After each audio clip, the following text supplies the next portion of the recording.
And we are live. Hi, everyone. Thank you for tuning in again, or as you're joining later on, thank you for watching. And I am Kate, and I think a fair number of you have come over from my YouTube channel, my BookTube channel. And then I'm here with my two friends, Becky and Bethany. And we have a different topic that we do each show. And then we started out talking about what we're currently reading. So I guess, Becky, if you would like to start and talk about what you're currently reading. Yes, let me look down real quick. I've got a couple piles and I need to figure out which pile the book is currently in. Oh, I think it is behind me. So, Kate had recommended this. I want to say during middle grade March. Ooh. So Gone Away Lake, which I had never read or even heard of before. And Kate was telling me about these book about these kids who are visiting relatives and they find this place where that had once been like this resort, but now is a bunch of abandoned houses and whatnot. It was written in the 50s and it is a Newbery Honor book. And it just sounded like a very fun, like beginning of summer. All the possibilities are ahead of you, adventure kind of like fun little book. So I started this a couple days ago thinking I would read it in May, and then life happened. So I'm about halfway through it, but it's really cute and I'm enjoying it. So thank you, Kate, for the recommendation. I think it will be a lot of fun, but this is my currently reading. And today there's a book that I finished today, but it's part of a series, and I'm going to be talking about that later with some summer reading recommendations. So I'm going to hold off on that, like keep that in my back pocket. Okay. Yeah. Okay, cool. Bethany, do you want to share what you're reading? Yeah.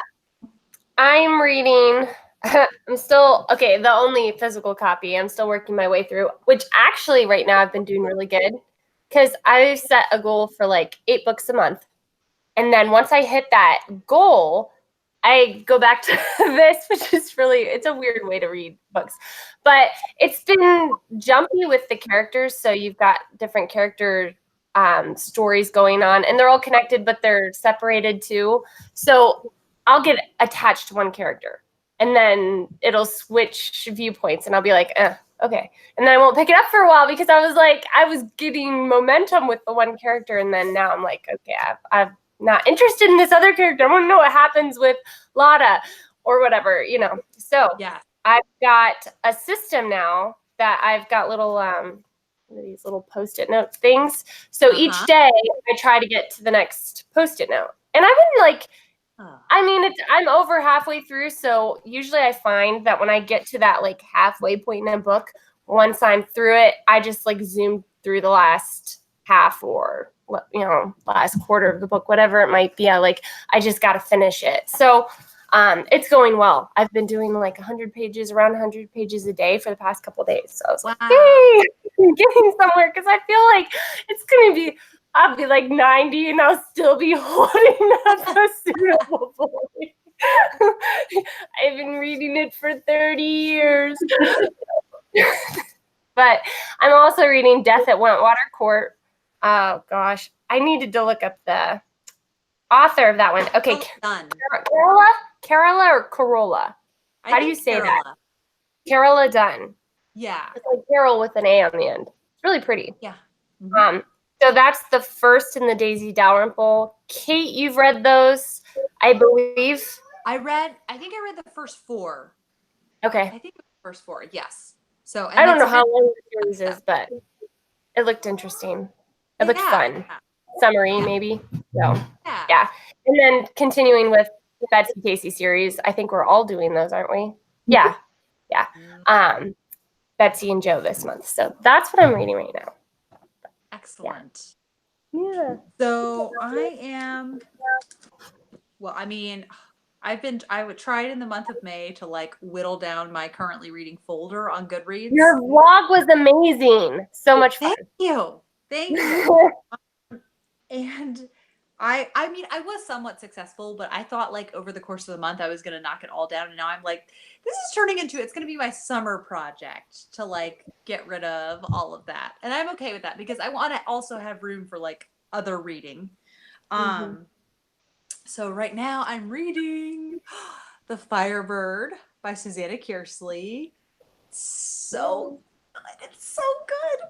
So I'm really happy. I talked to Mel for Mel's Bookland Adventures about like how Robin from Driftless Reader and I are reading through all of these. And she was like, okay, make sure before you read The Firebird, you also read Shadowy Horses. Because on Goodreads, it's not listed as connected to, it has like the Winter Sea and then Firebird are linked, but it doesn't have Shadowy Horses. But in this, there's a character who's all grown up and is like one of the main characters in Firebird. So I feel like Goodreads should have them listed as linked. And since there are things from the Winter Sea and things from Shadowy Horses, it's making it such a rewarding read. And I just really, really love the storyline. Yeah, it's like you've put in the work of reading these other two books, and now you're reaping the benefit. So they're not necessarily sequels or part of a trilogy, but they have some interweaving with them. Well, the Winter Sea, the storyline from the time slip, the storyline from the past, is you get to find out what happened to those characters after the Winter Sea. So they're connected with, but then the Shadowy Horses, it's just a character who's a kid in the Shadowy Horses and has grown up in Fire. But it really is like, I think you'd be confused if you started this without reading Shadowy Horses, because it just, there's certain nuances about that character that you'd be like, wait, what? What's going on? So. It's like connected, but loosely. And then as a fun summer read, I started Pride, Prejudice, and Other Flavors, which is an Indian American retelling. They live in San Francisco, and she's a neurosurgeon. And she does surgery on, he goes by DJ in this, Darcy, but she does surgery on his sister, and that's how they meet. So I'm only one chapter in.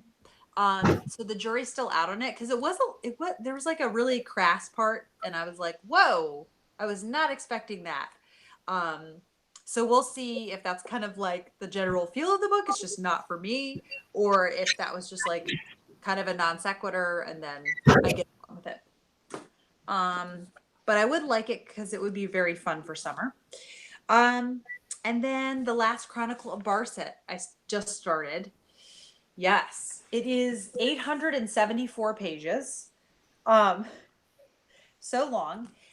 And I'm reading this with Doris from Aldi Books and then Petra from, this is so bad. I was just trying to remember her channel name, but I'm reading it with Petra. And we're going to try for 3 chapters a day, but we're also not doing like tons of pressure if we can't finish this in a month. So far, the first chapter was pretty dense, but it was an info dumping chapter because the whole premise of the book is that somebody paid for something. Oh, Bree says hi. Hi, Bree. Hi, Bree. Hello. Pays for something with a bad check, and he's a curate, so it's like extra bad if he did use a bad check. And so then everybody's like, did he really use a bad check? I don't know. Do you think he did? You know, Anthony Trollope. So, yes. Oh. So I gotta say, I've been trying to work through that series, and I listened to The Warden and Barchester Towers. Because I thought, okay, I've heard some people say that those are their 2 least favorite, and then you get to Dr. Thorne, and then it's really fun. But for some reason, I have had trouble tracking down Dr. Thorne. I don't know why. It's like the library doesn't have it. The bookstores don't have it. I can find the first 2 and I can find the last ones. But Dr. Thorne seems to be like very elusive for me. It's very strange. So, hey, I'll bring it to you when I come up because I have it and I've read it, and then I'm like due to read Framley Parsonage. So once you're finished with Dr. Thorne, we can read Framley together. I love having bookish friends. Isn't it nice? Bethany just solved my problem. I'll just borrow her a copy for a little while. But anyway, Yeah, but now that you're reading that, I'd like been putting a pause on that series because I couldn't track down Dr. Thorne. And hearing you talk about it was like, oh, I really feel as though I need to find it. And then Bethany solved the problem for me. So if only I had a friend who could somehow help me get a hold of Dr. Thorne. I know. This is great. I've got you for motivation and Bethany's a book supplier. So it has been a successful evening for me already. It always goes better with books. Yes. Books are involved. So now we will segue into our topic that I think we're all very excited for. We're always very excited about the topic. So it's because we keep picking good ones. We pick ones that interest us. I mean, I think if you're going to be like, let's talk about medical journals, like we wouldn't suggest that because I don't. That's true. You know, I don't normally sit and read medical journals for fun. Really? But some people do you ever? Huh? Do you ever sit and read them? Medical journals? Like 2 or 3 years ago, not sit down and read medical journals, but I would read more medical articles because I was going through cancer. And so you read like every medical thing ever. But no, normally I do not sit and read them. No. Just wondering. What am I missing? This isn't coming up on Goodreads. Okay, so I will open us up, and typically we'll just like we'll each take turn. Well, Porky Pig, we'll take a turn recommending one. So my first recommendation is My Father's Glory and My Mother's Castle. That's such a pretty illustration on the front. Isn't it? By Marcel Pagnol. And this is a memoir. And the reason I knew about this is my dad watched the films of these, which Marcel Pagnol is a very neat artist because he has written several books and then he produced and directed films of the books. So they are, Spring Into Reading says, hello. Hello. So they are, like the films are just incredibly beautiful adaptations of the books. And so these, he's a French author, and this is the story of his parents buy a little country house in, I think it's Marseille. In France? Yes. I mean, it's the Provence. That's what it is. So they buy a little like summer house in Provence, and it ends up just being this like amazing magical experience where he just gets to run around outside all the time. He makes some friends, and there's also just some really interesting conversations that happen. His father is an atheist, and he's really upset when his sister-in-law marries a devoted Catholic.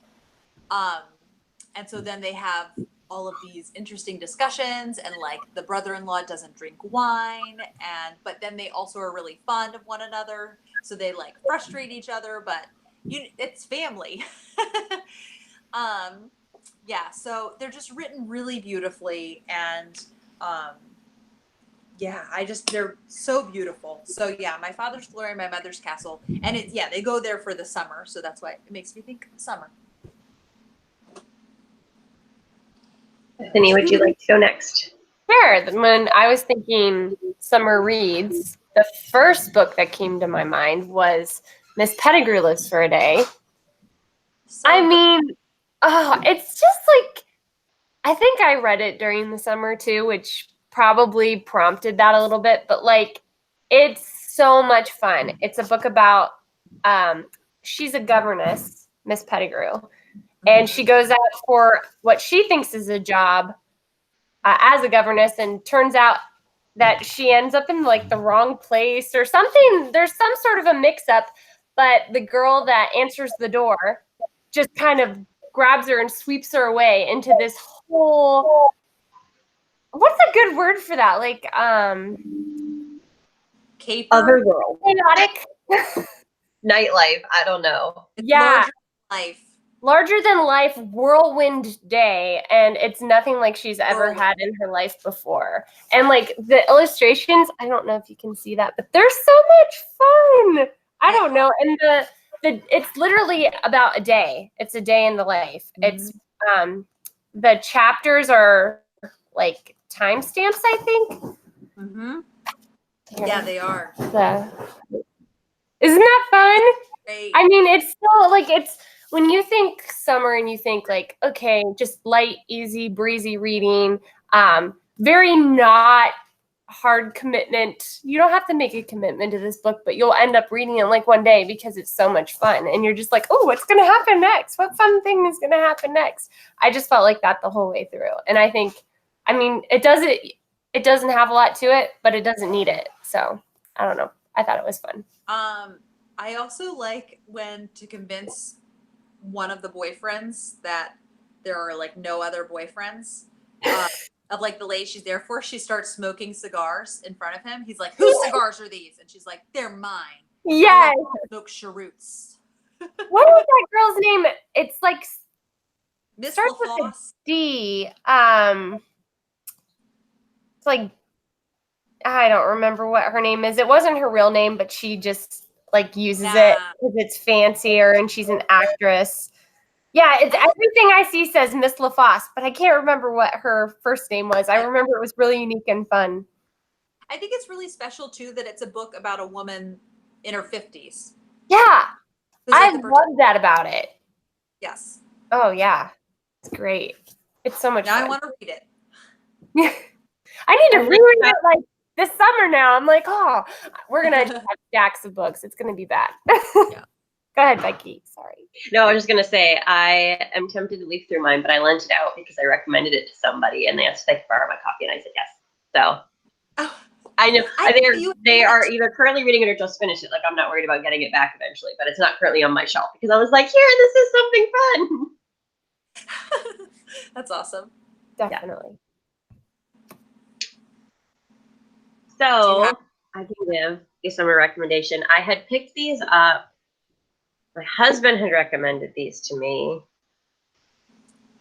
and like 2 summers ago, I think. And they blazed through a bunch of them as a series.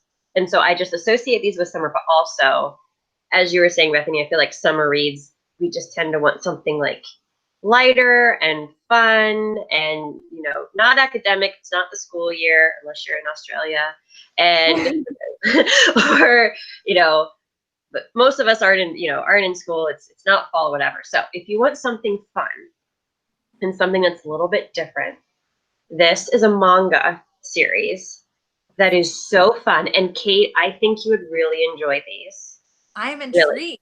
So it's called Yotsuba, and the title is actually Yotsuba &! So if you're looking for the title, so it follows this little girl named Yotsuba. She has little green hair and 4 little pigtails. And I'd forgotten that in one of the books I recently read, Yatsu means 4 in Japanese. So her hair is like a 4-leaf clover. Yeah. So she's this cute little girl. I don't remember her exact age because she always gets her age wrong, but she's somewhere between the ages of 4 and 6. And we don't totally know where she comes from, but she's an orphan and she's adopted by a single guy working as a translator. And it's just a slice of life manga. So it's just the everyday, Kate, as you like to say, domestic details of this little girl growing up in Japan. And it is so cute because she's little and like everything is new to her. Like in one of the early books, they get an air conditioner. And so she's just exploring all the cool things that come with an air conditioner. There's one that was hilarious where they go visit a ranch and she sees the animals at the ranch. And in this one, they went camping. And so it's like pitching the tent and trying to cook over a camp stove and all these little things. And they are just so cute and so fun. You can read one of these books in, 45 minutes or an hour. The illustrations, let me pull up like a fun one. Oh, I had to pull up one from one of the earlier stories. It's just so fun. They're just so cute. And one thing that I really like is because these are a slice of life manga, there's so much like Japanese culture woven into it. Whether it's with the names they have for each other or the food they're eating. And sometimes if there's a joke that doesn't totally translate well into English, the editors will put little asterisks kind of explaining the Japanese culture, which I really appreciated. So I felt as though even though they're light and easy and fun, it's been fun for me to see a totally different culture and also what things do translate to the United States. But anyway, so like here's one where she had seen someone else painting a table and she finds paint and just decides like, oh look, I found paint and a paintbrush and I'm just gonna like start painting the kitchen table just to find out what happens. And then she gets it all over her hands and she's like, oh, okay, what do I do with this? Oh, okay, I'm gonna make handprints everywhere. Anyway, so they're just like really little, cute, light, fun. Their next door neighbors are 3 girls, so she's always going over to play with the neighbor girls, and she calls their mom mommy. So her dad's a single dad, so she doesn't have her own mommy. So she's like, oh, they call you mommy, I'll call you mommy. Her dad, there's this character that pretty early on she just decides is her rival. And I love every time this character just pops up because she's like, no, you can't come in the house. And they just like rage war on each other in like little kid ways. And it's absolutely hilarious.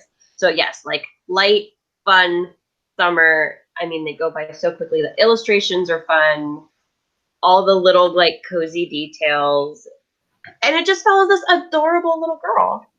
So Yotsuba, highly recommend. I've read 12 of them now. That's so fun. I had never thought of reading manga.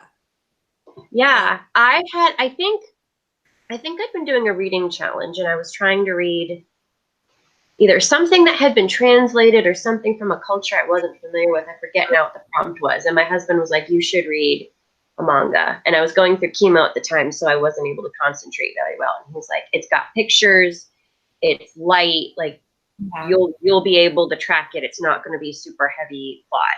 So I haven't read much any other manga, but Yotsuba is just, every book is like a 4 or 5 star read because they're just so cute and fun and adorable. Awesome. Yeah. Yeah, I think I have often thought of manga's nice, but it's not for me because I just see what the kind that my husband reads. Which is very like, he's a Dragon Ball Z fan, so it's all like, you know Dragon Ball Z. I do. Check your scouter. And he started watching it with Peter now, and Peter thinks it's like the most amazing show ever. Oh my gosh. It is such a show for little boys. Oh, yes. And I just go upstairs and read. I'm like, yes, your Dragon Ball Z. It's same. The ratio of fighting to people actually interacting is just like the interactions are not there enough. When people are interacting, like I actually enjoy it, but it's like 20% of the show probably. Yeah, I think I could that could be something that, you know, if I'm feeling slumpy or get me out of it. And each, like, I guess there are, I don't know a whole lot about manga, and I know there's a whole culture around it, but each collection, like, book that I've been getting from the library is like 4 or 5 little ones. So I think it's sort of like comic books that will come out and then they'll piece them in volume form. So I mean, this is like 5 little stories, like 5 or 6 little stories. Gotcha. Very cool. It says somewhere. But yeah, they're super cute and super fun. That's awesome. I have to try those. I've only ever read Heavy Metal Alchemist. I've heard people talk about the anime. I hadn't heard people talk about the manga. Yeah, my a friend of ours from college, or Becky met her in college. She was a friend of mine before she went to college. She recommended it, and I read a couple of the volumes. I think the first 3 volumes or something like that. So, yeah, nice. I don't know if it was my favorite. It was funny, for sure, but I think some stuff pays off later if you get more invested into it. Whereas maybe the one you recommended, Becky, is kind of like so light and so cute that right off the bat you're just like, I'm in love with this little girl. I just love her. I could totally see liking that better than Heavy Metal Alchemist. I can't talk tonight. Heavy Metal Alchemist. Yeah. No, Yotsuba is just like, and if you look at the reviews on Goodreads, they have such high ratings. Everyone's like, I'm just in love with Yotsuba. She's the cutest, greatest thing ever. Like, she seems to have quite the following. That's fun. So, highly recommend. And I had this book out from the library. Well, obviously I still do. And I had a friend over and I was like off doing something else. So she picked it up and was like, oh my gosh, this is so good. Like went back to her library and has already read like 3 of them. So. Okay. My next one, I don't have a copy of it, so I have a picture of it ready. It's called 17th Summer, and it's by Maureen Daly. Let's see if I can. So this is a romance. And I read it when I was a teenager. I don't know if I read it when I was 17. But it's based on a true story, and it was this woman's first romance when she was a teenager. And I think she was a teenager in like the 50s. But I'm trying to remember, he was a soldier, and actually now that I think about it, I think maybe he was a soldier in Vietnam. So obviously not the 50s. So I can't remember which war he's a soldier in eventually, but it's just her first romance, and it's written really well, and it's just really sweet to hear about this first love. Like there's nothing like first love, and just how they meet and how they get to know each other better. And it takes place over the course of a summer. So it was one of the first things that I thought of. And yeah, it's just really well written and compelling romance. That's Closed Door. Which we all like. Oh, yeah. You have one, Bethany? Speaking of kind of like a romantic story, The Blue Castle. I know, it's so swoon-worthy, right? Like, even if his name is Barney. Oh my gosh, yeah. I mean, who can see that name and not think like Purple Dinosaur? No, Barney Fife, but yeah, that too.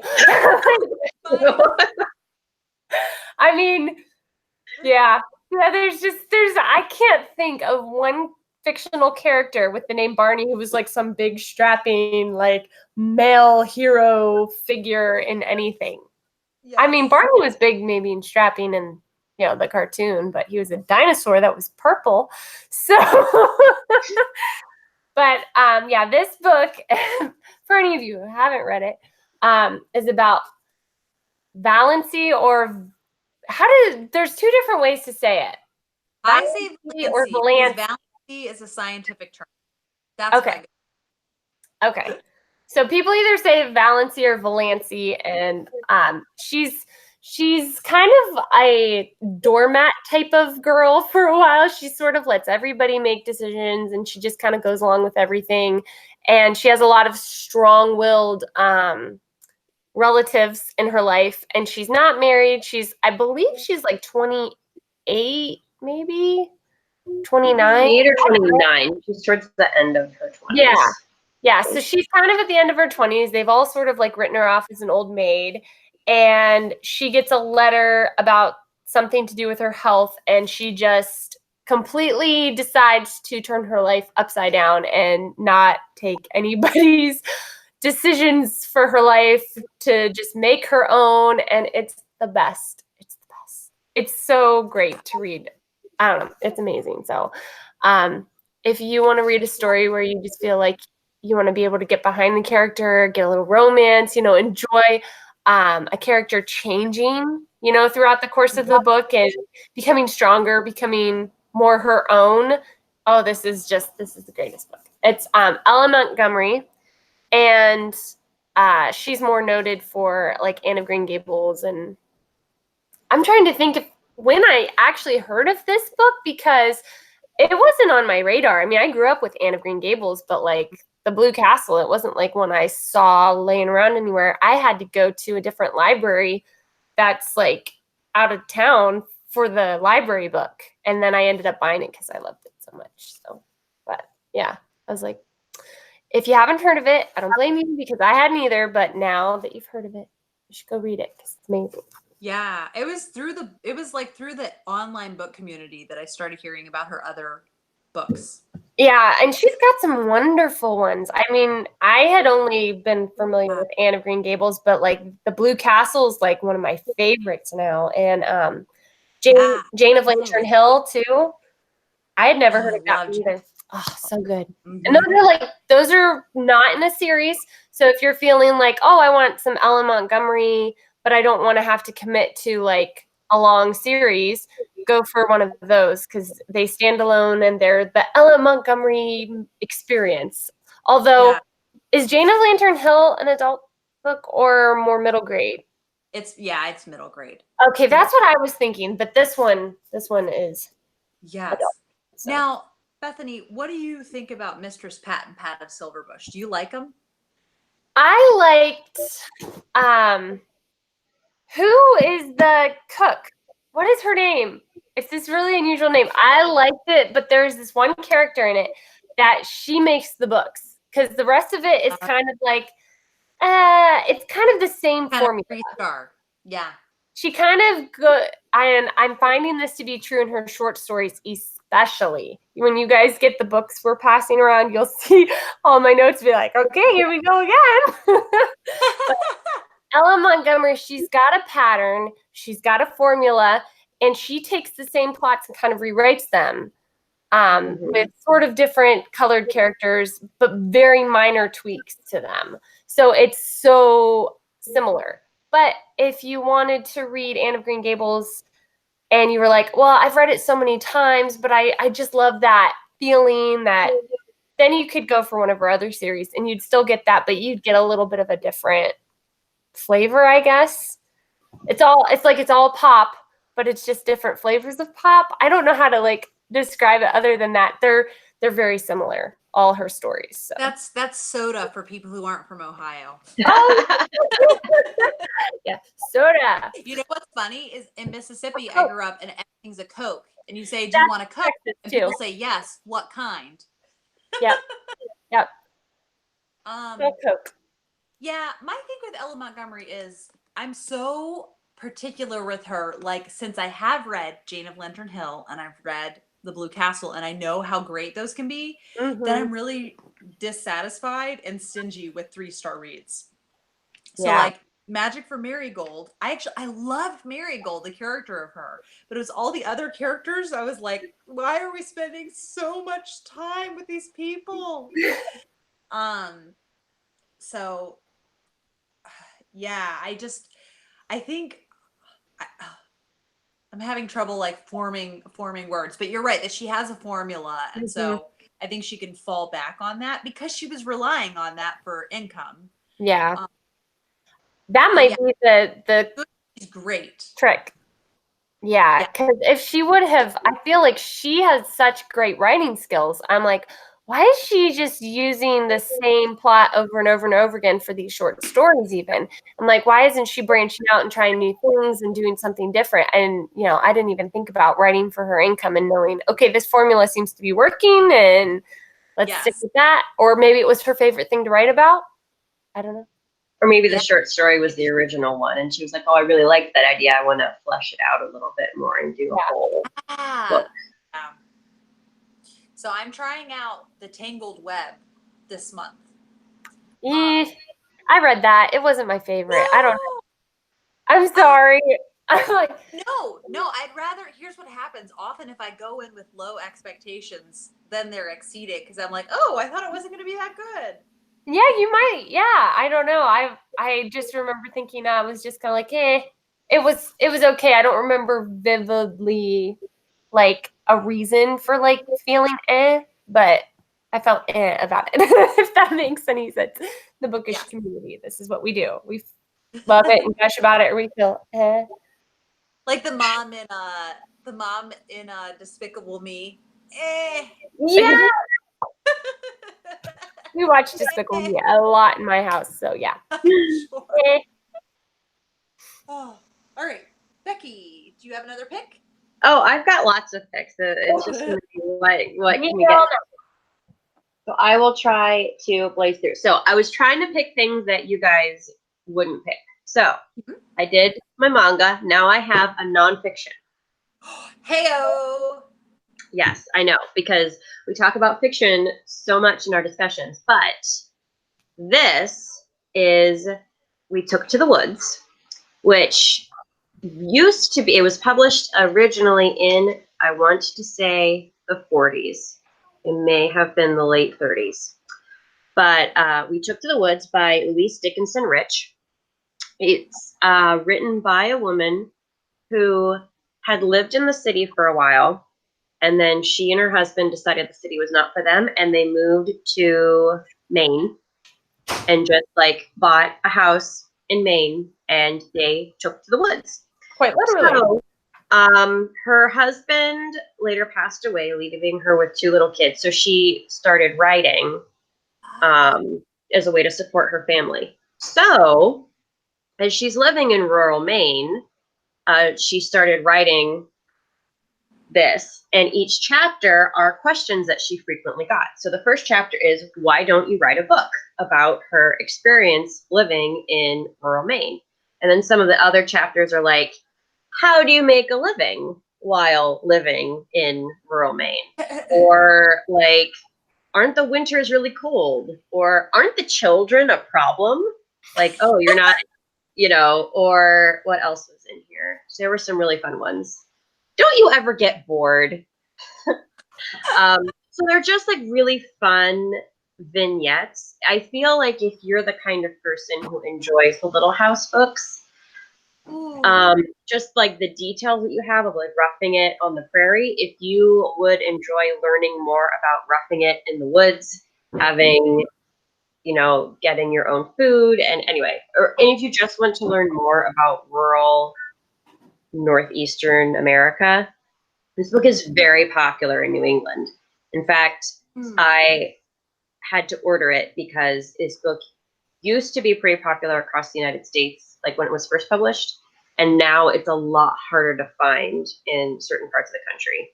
But if you go up to New England, especially Maine, it is in like every bookshop everywhere because the locals really love this book.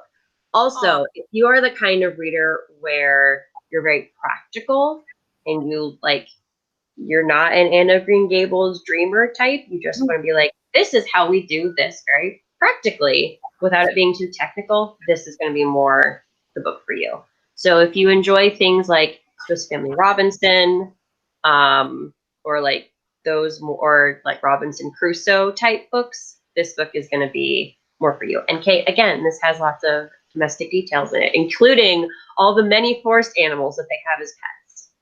Oh my goodness. Becky, you have now sold me on 2 books. I know.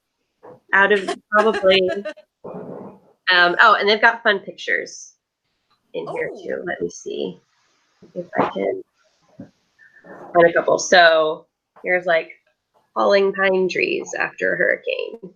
Wow. And other such things. Oh, and like Brew working on a boat. Anyway, cool. They're really fun. She wrote a couple other books. She also wrote Run on Parenting. That's very similar to this, but it's more just her personal stories about raising kids as a single mother for a while. And that was fun, but also very hard to find. So We Took to the Woods is her most well-known and most popular book. But yeah, very cool. It's rich. It's very fun. Bree Hill asks, do you ladies notice a big difference between your spring reads and summer reads? I would say definitely like my spring and summer reads are more frivolous than my fall and winter reads, but I'm not sure about the huge difference between spring and summer. The only thing I can think of is I'll definitely be more likely to pick up something with traveling in the summertime. Even if I don't have like a big vacation planned, like I just think of reading stuff about traveling, which is a good tie-in because Bree, her answer on like what do you like to read in summer was travel memoirs. which are really cool. So, and We Took to the Woods kind of seems similar to that. So yeah, it's not travel because she's staying in her own home, but if you are not from the woods of Maine, it really is a great way to travel for the cost of the book. I read that category of book called armchair travel. So like reading books about it. Yes, that's a great way to describe it. So do you have a difference between your spring and your summer reads? Do you know?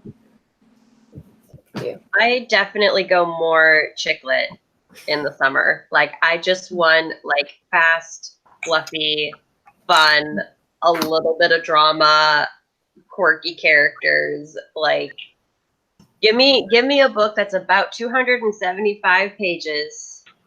Yes. Probably has a communication misunderstanding, maybe someone with a shopping problem, and a pink cover, pink or like orange cover. And I'm like, yes. It's more of like a closed door type. Like I don't personally want to read something that's like raunchy, but I'm okay with a little more like drama, like bigger than life. Yes. Type book. Yes, definitely. And my spring books are always kind of all over the place. I usually get more this idea that I need to spring clean my books. So I'm usually reading more books on my shelf in the spring, which can be a variety of things. But yeah, summer, I'm much more likely to do your stereotypical chick lit, and I just have fun with it. That's awesome. That's why I was so excited to tell you about the Modern Mrs. Darcy summer reading list. So I was like, ooh. Yeah. I've already completed one of the books on my Modern Mrs. Huh? Which one did you complete? Only Ever Her. It was a 3-star read for me. Was that the thriller? It's one of the thrillers, yeah. It had a great twist. I just thought the rest of the book was a little slow. But the twist was pretty great. Okay. So. All right. My next book is a modern classic, A Room with a View by Ian Forster. Have either of you read this? Yes. No. Yeah, I've read it. And do you like it, Bethany? I had a hard experience because it was like half audiobook for me. Because last year on the way home from vacation, I think I was listening to it in the car, and oh my gosh, I could not take the guy's voice seriously. That will ruin a book. The way he did the women was just like, oh, they were like gaspy like all the time, and I'm like, okay, I can't get an adequate picture in my mind for this character. I cannot take her seriously, and she's supposed to be the main character. So I finished it at home later with that exact copy, actually. And I liked it, but I feel like the experience was a little tainted for me. Like, I feel like I would have maybe liked it a lot more had I read it through start to finish, just in book form. But it was good. It was good. I wouldn't say I was like blown away by it or something, but it was good. Yeah. I love it. The protagonist, her name is Lucy Honeychurch, which is just such a great name. It is until you combine it with the character, like, oh, look at Miss Honeychurch. I'm like, okay, no.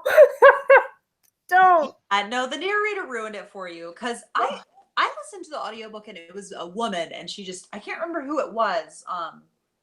She was wonderful, but there's just so much humor in this. And she travels to Florence, Italy with her cousin, which, who's her chaperone. I can't find her name in here.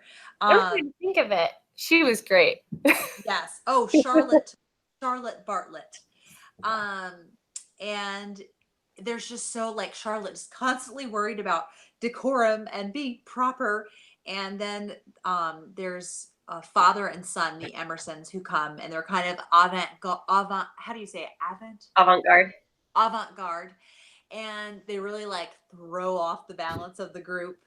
And they're just like, they say things that are really unusual and unconventional and people just don't know what to do with them. It's like that doesn't compute.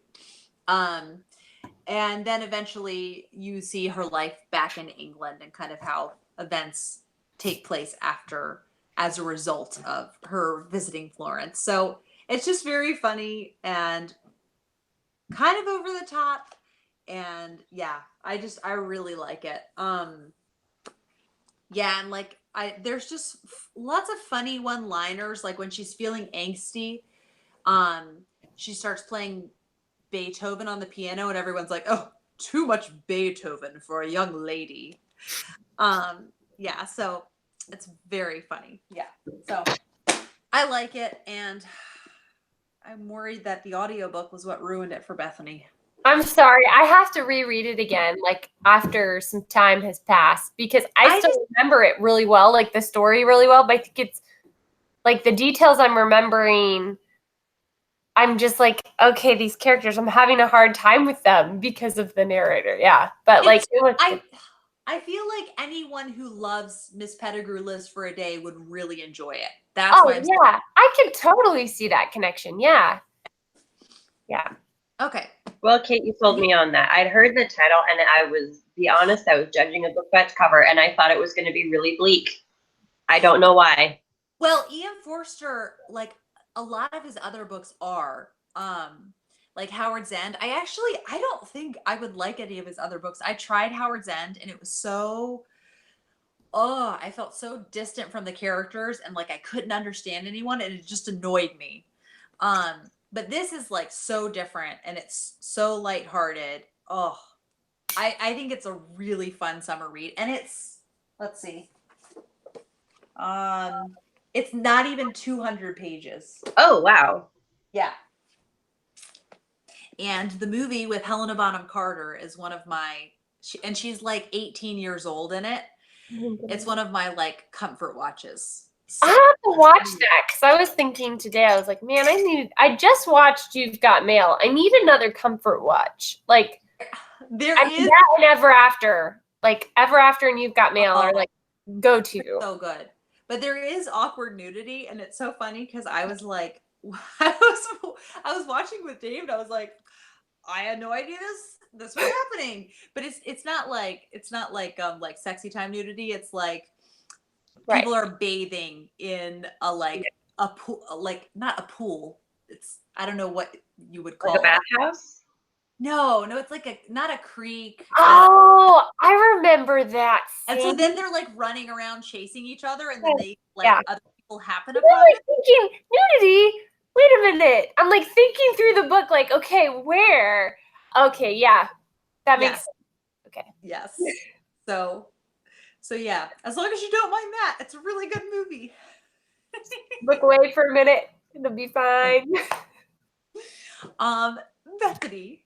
But actually, sorry, Dave like laughed hysterically the whole time. Like he was not offended. He laughed. Well, that's good. Sorry. Yes. Anyway, okay, before I like say my next one, I want to say I was saying heavy metal alchemist, and it's Full Metal. It just hit me, and I'm like, I'm probably offending 1,000 people right now. So sorry. Excuse my tired, worn out brain. You know, the 1,000 people tuned into our live stream. Well, maybe later, whoever watches this, like 100 years from, like that's gonna happen. But I was gonna say, is the internet still gonna think 1,000 years from now? Not 1,000, 100, whatever number you threw out. Okay, see, I don't even remember what number I just threw out. So this is where the problem comes in. Oh my goodness. But anyway, The Ivy Tree by Mary Stewart. I'm gonna like read this real carefully because I want to make sure I get it right. If you're looking for a summer read that is like a blend of everything, it's got suspense, it's got romance, it's got a mystery to it. It's very well-rounded, I guess would be what I would say. It's a very well-rounded book, but it doesn't feel long, even though it's kind of a little bit bigger of a novel. It doesn't feel like, oh, this is just taking forever. It's not like a huge commitment because you're gripped. You're like into it. You're like, oh, I got to find out what happens next. And Kate's probably like, okay, just go read Brat Farrar, which you could. So I guess it's kind of like a choice. Which one would you rather go for? If you're more interested in a female protagonist, try The Ivy Tree. Because, yeah, I think she's a lot of fun to follow in the novel. I forget her name. Oh gosh. Oh, Annabelle. Annabelle. Is it I have to say, Annabelle? Bethany and I buddy read The Ivy Tree, and there was like the mystery part. She and I were like arguing over it. We're like, it's gonna end up this way. The other person would be like, it's gonna end up this way. I think And I'll be the sometimes- first to tell you I was wrong. Bethany was right. I think I was sometimes wrong. you get a hope, like you want this to end up this way, because this is one of those books where it could be like two different things. There are like two roads. It could be this or it could be that. So you're just trying to decide, because it's the unreliable narrator. You're trying to decide, like, is she this person or is she this person? And it's fun. I don't know. There's just something about that, like. Yes. Well, and it's also tricky to read it after Brett Farrar. True. I was wrong because, I don't want to give away too much. Okay, well, then I also had a Mary Stewart, and I had This Rough Magic, which I've decided tops 9 Coaches Waiting. See, I haven't read that one yet. So, and 9 Coaches Waiting and the Moonspinners are like. I know. Moonspinners was the Mary Stewart that I grabbed as my recommendation. Go ahead and do yours, Kate. That one is a very summary one. Okay, if you want dolphins and you want Corfu and you want an organic feeling romance and scintillating mystery and also humor, there's drop my book. There's some really funny parts in this, and especially at the end, just some. It's just so good, and I like that it's 400 pages, which is a little bit on the longer end for her. Yeah, but it doesn't feel it. It doesn't feel 400 pages. So going off of that, I'll do a quick plug for the Moonspinners, which was the first Mary Stewart I had ever read. So it does hold a special place in my heart. But also, stuff happens in the very first chapter. Oh yeah. So and it's set on the Isle of Crete, which just the setting, and I had to check because I couldn't remember if it took place in the summer. It starts in April, but it's all warm. And unlike Kate, I don't usually get that excited about setting, but this is a book where the setting really helped make the book for me. Really? And so because it's like sunny and warm, it just really adds to the atmosphere. And yet there's also like dark, looming stuff happening. And I was actually really surprised. I thought it was going to take a while for the action to pick up. No, it's like the end of the first chapter, something happens and you're like, wait, what? And the second chapter, you're like, whoa, no, I really don't know what's going on. And the whole rest of the book, you're just like trying to play catch up, and it's great and it's fun. Yeah. Oh yeah. So another like armchair vacation. If you can't go to the Mediterranean, you can read Moonspinners. Yes. Which is very fun. So, Moonspinners plug.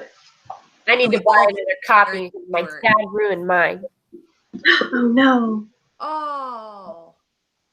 Yeah. Sad. It's sad. Don't lend your books out to your fathers. No, I'm just kidding. Some people's fathers might be better with books, but you know how like there's those quizzes going around, like how well do you take care of your books, like while you're reading them, like dog ear the page or use a bookmark, or I saw this whole elaborate like grid about it, like these different like levels of evil is what they were like. You're truly evil if you like I don't know, partially evil is like leaving it face down like that. I've done that. I do that. I've done it. Yep, I think we've all done it. Used remotes and just different things. The truly evil one, like the far bottom corner, was ripping out each page after you've read it. Who does that? Ron Mari or Marie Kondo. Yeah, she recommends in one of her books not to have as many books, so just like rip out your favorite parts. Oh no, we cannot be friends, Marie. Anyway, I'm just saying, if you want to know who does that, well, maybe some minimalist. It was just this like really dramatic thing that was said just to like really put the rest of it in perspective, you know, because I mean, dog earing a page is, you know, not the ideal situation, but it's not ripping each page out as you read the book. Like, oh. Oh. Okay. I have one. And this is an author that I feel like reading any of their books in the summertime. I've only read like 4 of his, and he has like 50 books. And that is A Town Like Alice by Neville Shute. So he writes just good, sturdy adventure tales. And A Town Like Alice takes place during World War II. And it's divided up into 3 parts. So one is you get the beginning of the story where you meet Jean, who's the protagonist, and she tells somebody about her experience during World War II. So you're getting like she's meeting him and everything and spending time with him, and then a big chunk of the book is her experience during World War II, where she meets this pilot named Joe, and they just have like a really short conversation, but he's one of the few people who's been kind to her in months and months and months. And she's in Malaya during World War II, and which turned into Malaysia. And Neville Shute uses, I forget, there was a group of women. They were treated so awfully. They were going to be put in a prisoner of war camp, and there wasn't room for them at this one place. So then the soldiers were like, oh, you need to go to this place 30 miles this direction. And so they had to walk. They had no other way to get there. And they walked like 30 miles. And they're like, oh, no, we don't have room for you. You need to go like 40 miles this direction. And they'll have beds. They'll have everything. And they just got the runaround. And they ended up walking for, I think it was like 2 years around. They just kept walking to different places. Yeah. And like 10 out of the 40 women died. And some of the women like had babies, and so it's just so awful. And so then there's this like bright light of Joe that she meets while she's there, and she tells about him, and then just really tragic things happen. And then you see her after she's told the whole story, and she's talking to her financial advisor, and it's such a good story. It's like a sweeping tale. And she's one of my favorite protagonists ever. She's just her own woman. She's compassionate. She is brave. She's so brave. And she's vulnerable at the same time. So yeah, I loved it for the characters in this. And I love books that have like these different stages to them. And so that was this. And what I really liked actually on Susanna Kearsley's website, she has a list of her favorite authors. And Neville Shute is one of the authors. She was like, I dare you to read A Town Like Alice and try to forget the characters. You won't be able to. So I like that Susanna Kearsley also likes A Town Like Alice. It was so good. I loved that book. So glad you Jessica, Wisconsin mom says, this story, is there hope woven through it? These stories what?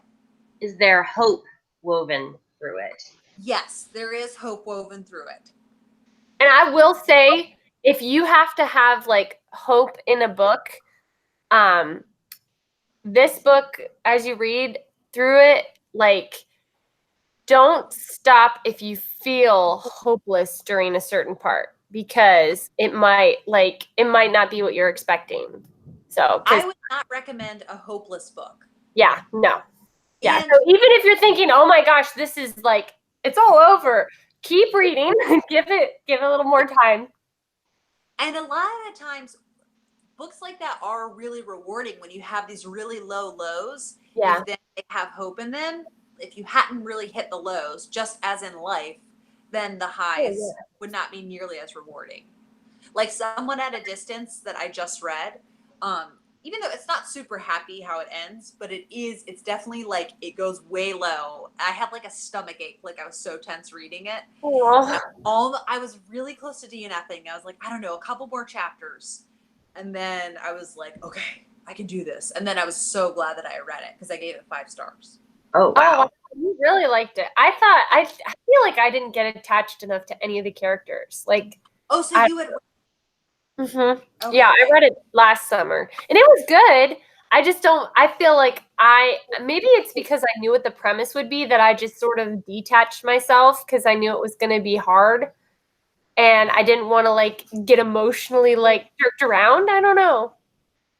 I think there are certain authors that just especially suit certain readers, and something about her writing style, I was just like so there for it. And I can't even explain what it was. I was just like, all right, I'm gonna go ahead and buy an ebook, another one of yours. I mean, it was really well written because I vividly remember it the whole way through. Like the setting, the characters, everything about it. I don't know. I think I have to like really connect. I'm weird like that. Like really connect with the main character or something in order for me to like love. No, I totally get it. And if you don't, then you don't.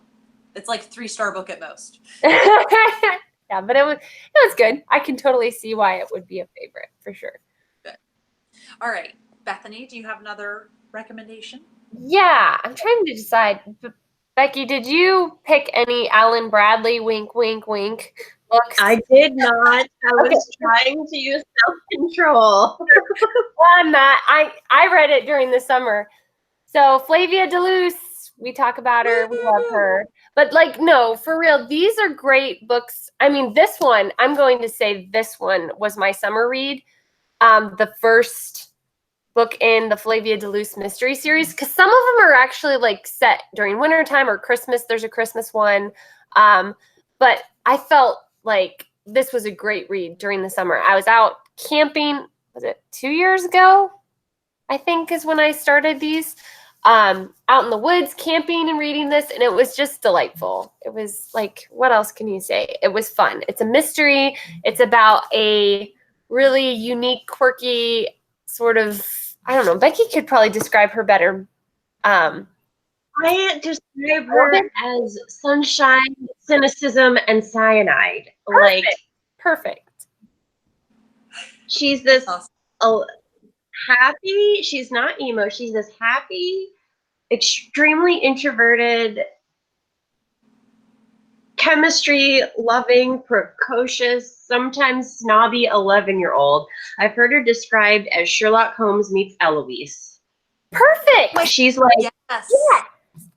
She's like if Kevin McAllister from Home Alone was an 11-year-old girl living in England in the 1950s and loved chemistry. Yeah. That is Flavia. Yeah. Except I can't stand. She's a female chemistry-loving, mystery-solving Kevin McAllister. Something like that, yeah. Yeah, she's not afraid of like anything. She's very outgoing in her, like, she's not like outgoing maybe socially, but like mentally, her mental process throughout these books is just to die for. It's amazing.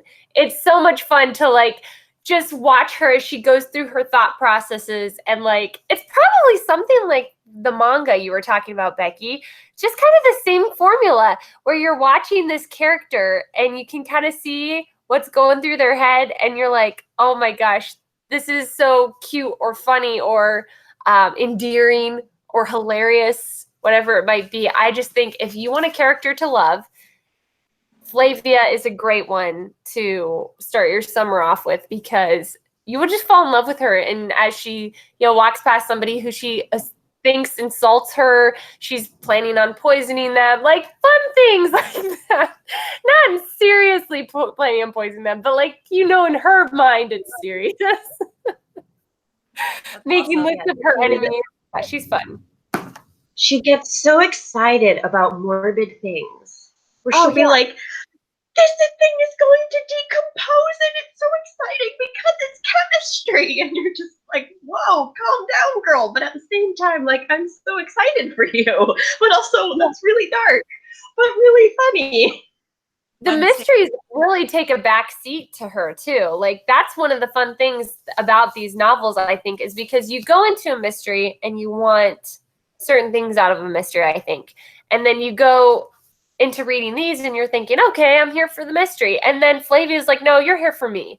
And she just takes over the whole entire thing. Like you end up enjoying it more for Flavia than you do for the mystery. They're both good. So yeah. Yeah, we all love them. We could gush about them forever, I know. But I'll let Becky go on with her next summer read. Yeah, so I'm going to highlight one, but I told you my summer reads, I enjoy like fluffy, girly, kind of your stereotypical chick lit. I really enjoy Sophie Kinsella's books.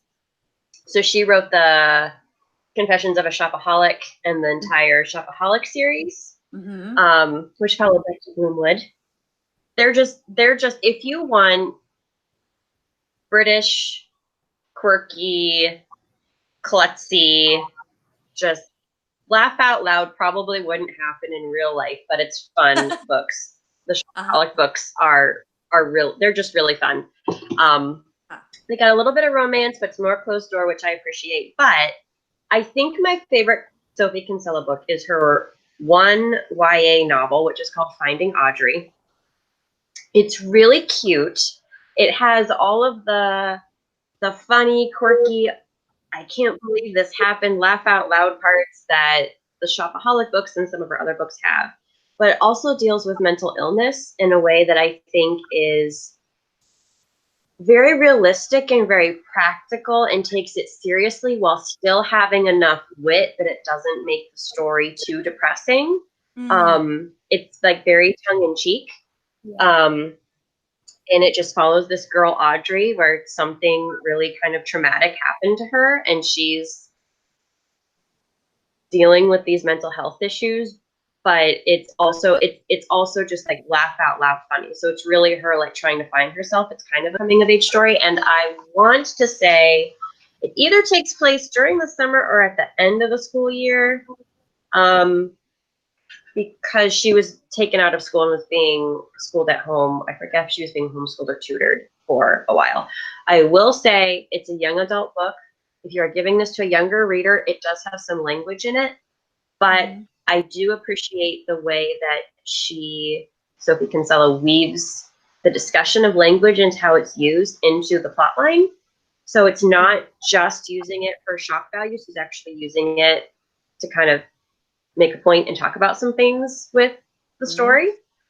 Just if you're a parent, I would probably give it more to the 14 and up than the 11 or 12-year-old, unless you don't really care if they're reading the occasional F-bomb, but just saying there are a couple of those in here. But I was just looking at it, and just like the opening paragraph just really gives a taste of what the book is like. OMG, mom's gone insane. Not normal mom insane, but like serious insane. Normal mom insane, mom says, let's all do this great gluten-free diet I read about in the Daily Mail. Mom buys 3 loaves of gluten-free bread. It's so disgusting, our mouths curl up. The family goes on strike, and mom hides her sandwich on the flower bed, and next week we're not eating gluten-free anymore. That's normal mom insane. But this is serious insane. That's awesome. And then you find out what happens. So anyway, if you want something that does talk about something like a little more meaningful but still is funny, it's really cute. And the audiobook is also really fun if you're looking for an audiobook. So cool. Yeah, so Sophie Kinsella is a fun go-to. Very cool. So why don't She's we my go-to. Why don't we all do one more? One more? Okay. Okay, so my last one, as if I haven't already plugged Susanna Kearsley enough, though, is The Rose Garden. So I want to read that one so bad. Oh, it's perfect for summer. This was my entry into Susanna Kearsley, and it's so good. It's so good. So the main character Eva goes back to this summer house that she has like so many good, or she goes back to the Cornish coast where she spent so many summers as a child. And also Cornwall, for those of us who have seen Poldark or Doc Martin is so beautiful. It's like set. Oh, and so many Daphne du Maurier books are set in Cornwall. Yes. So yeah, I just love it. And this, I think, still has my favorite romance from the past.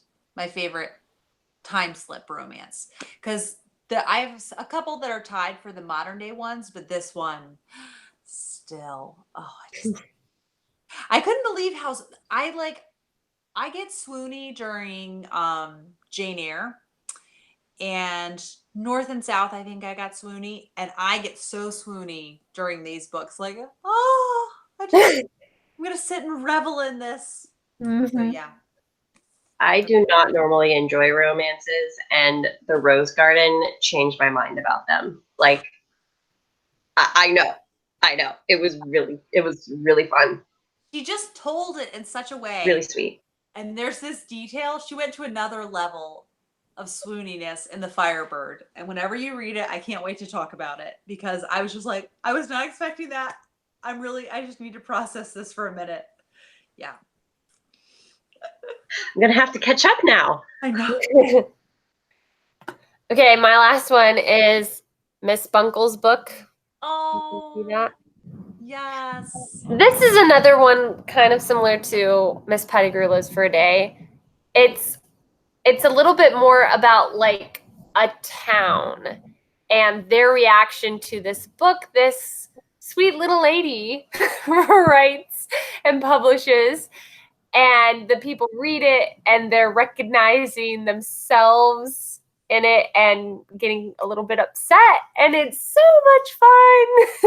If you just want to read something that's fun and funny and just really lighthearted, and I don't know, it's just kind of one of those, it shows a fun little town where everybody knows everybody and everybody knows their little quirks and stuff, but nobody really brings that stuff up. And then one of the townspeople writes a book and showcases those things, and everything starts coming to light and getting crazy. And it's sweet too. I think it definitely has some sweet moments, and things end up well, but it's fun.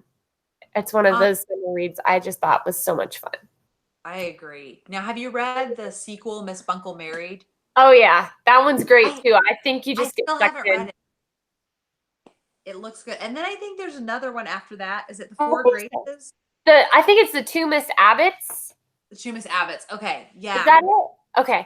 I don't think I've read that one. I'm pretty sure I have it. I own them. Like, I don't have an excuse. It's okay. So many books, so little time.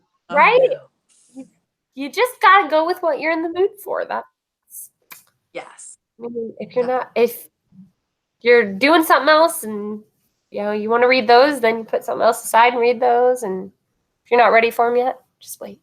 It's fine. Just because you own them, you don't need to read them like right away. Yeah, it's good. Take the pressure.